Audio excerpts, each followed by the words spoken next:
What could possibly drive a person to become a murderer?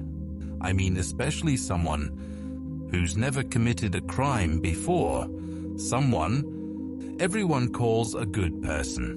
What could push them to such a breaking point? Dostoevsky's Crime and Punishment throws us right into that question. It feels like we suddenly step inside the mind of a freshly made killer and hear his thoughts as they happen.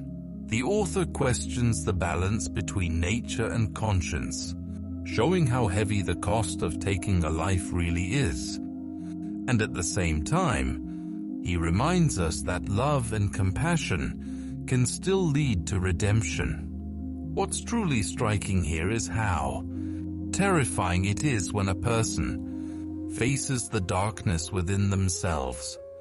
In this video, we'll take a closer look at the philosophy behind crime and punishment.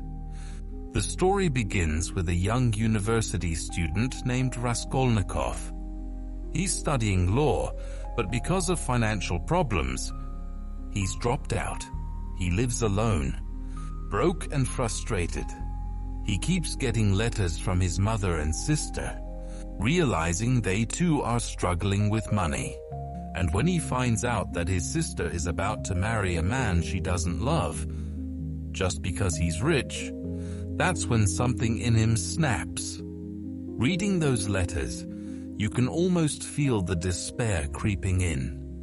Raskolnikov can't take it anymore, but he has a plan, a dark one. There's a pawnbroker in the same building, a woman who constantly mistreats people. He decides to kill her and take her money.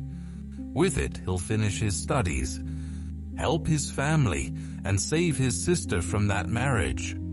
On the surface, it sounds almost rational, but deep down, something much darker is at work. Raskolnikov spends days obsessing over this plan. He keeps telling himself, it's not just logical, it's necessary.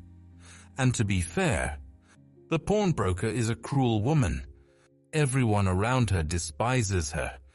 If someone like her disappeared, would the world really lose anything? He thinks, maybe I'd even be doing humanity a favor. But here's where it gets interesting. Raskolnikov has a whole philosophy about people. In an article he wrote, he divides humanity into two kinds, the ordinary and the extraordinary. Ordinary people follow rules, obey authority, and live quietly. That's their nature. But the extraordinary ones, they're the ones who break the rules, create their own laws, and dare to commit crimes if that's what it takes to achieve something great. This idea starts to grow inside his mind like a virus. He even gives Newton as an example. If people stood in Newton's way, stopping him from sharing his discoveries, he says, Newton would have the right to eliminate them because he serves humanity. To Raskolnikov, such people have the right to shed blood for the sake of progress. Maybe it's this desperate need to see himself as one of those people that pushes him toward disaster. He's not just planning a murder. He's trying to prove who he really is. And that's where the real reason lies. Raskolnikov doesn't kill for money or to rid the world of evil. His true motive is to prove to himself that he's extraordinary. The murder is a test, a way of saying, I'm not ordinary, but things don't go as planned. The moment he commits the crime, his world collapses. His conscience won't stay silent. He can't even use the money.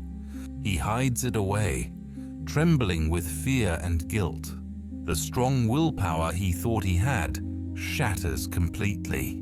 It's like those moments when you think you're in full control, but your own mind turns against you. That's exactly what happens to him. So the extraordinary man theory he wrote about begins to crumble in reality. Because deep down, he's not extraordinary at all. He's just like everyone else, breaking the rules, committing a crime. It goes against his very nature. Even the fact that he questions, "Am I really extraordinary?" proves he isn't. According to his own logic, a truly extraordinary man wouldn't even doubt himself. As readers, we can almost feel his mind breaking apart. The tension is that intense. So what happens next? Raskolnikov tries to hide his guilt, but his sanity starts to fade. His behavior becomes erratic, and he can't trust anyone. He feels trapped, cornered, until eventually he breaks. But here's the thing. No one forces a confession out of him. Not his mother, not his sister, not even his friends. The one who finally breaks his inner chains is a poor woman named Sonia. Someone cast out by society, but still filled with compassion. Sonia is the purest soul in the story, and her presence contrasts sharply with Raskolnikov's darkness. Sonia tells him the story of Lazarus from the Bible, the man Jesus brings back to life. Through that story, she's telling Raskolnikov something. You've killed your own soul, but you can still be saved, she says. Go to a crossroads, greet the people, fall to your knees and shout, "I am a murderer." Because your crime isn't just against that woman, it's against the world. Only then will God forgive you. This scene is so powerful that it feels like Dostoevsky isn't just talking about religion, but the power of conscience itself. True redemption isn't about being forgiven, it's about learning to forgive yourself. And so he does it. Raskolnikov confesses in the street, then turns himself in to the police. As he walks to prison, his heart is a storm. Anger, defeat, shame, but also, for the first time in so long, peace. Because he's no longer running, he's accepted himself for who he is. And waiting for him outside is still Sonia. Her love and forgiveness become the symbol of his rebirth. It's the most emotional part of the story, because Dostoevsky is telling us that even after falling to the deepest pit, a person can still rise again. Dostoevsky isn't just telling a murder story here. He's exploring alienation, the question of who am I, it and the cost of betraying your own nature for the sake of an ideal. Everyone finds a piece of themselves in Raskolnikov's story, because inside all of us, there's a battle between who we want to be and who we really are. Sometimes that battle helps us grow. Sometimes it destroys us.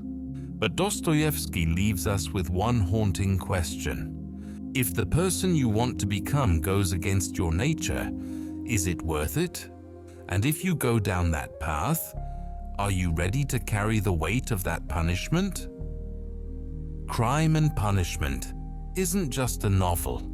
It's a mirror held up to the human soul. Even today, so many stories we watch or read still carry its reflection. Because at some point, we all ask ourselves the same thing. Who am I, really? If you love exploring deep ideas like this, make sure to subscribe. We've got so much more to talk about.